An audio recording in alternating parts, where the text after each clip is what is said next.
DSC psychology వికాసం నియమాలకు సంబంధించి క్రింది వాటిలో సరైనవి. వికాసం సంచితమైనది, వికాసం ఒక పరస్పర చర్య, వికాసం ఒక ఖచ్చితమైన దిశగా సాగుతుంది. మనోవిజ్ఞాన శాస్త్రవేత్తల అభిప్రాయం ప్రకారం ముఠా దశ అనేది ఉత్తర బాల్య దశ. ప్రయోగానికి ఆటంకం కలిగించే చరం జోక్య చరం. సాంఘిక సాంస్కృతిక సిద్ధాంతాన్ని ప్రతిపాదించినవారు వైగోట్స్కీ. పియాజే ప్రకారం అహం కేంద్రీకృత భావన అనేది ఈ దశలో ఉంటుంది. పూర్వ ప్రచాలక దశ. మనోసాంఘిక వికాస సిద్ధాంతంలోని వ్యక్తి పూజ అనేది ఈ దశలో ఉంటుంది. 6వ దశ.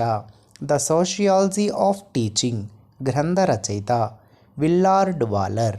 భేదాత్మక సామర్థ్య నికష డాట్ బి క్రింది సిద్ధాంతం ఆధారంగా రూపొందించబడింది. థరస్టన్ ప్రాథమిక మానసిక సామర్థ్యాలు.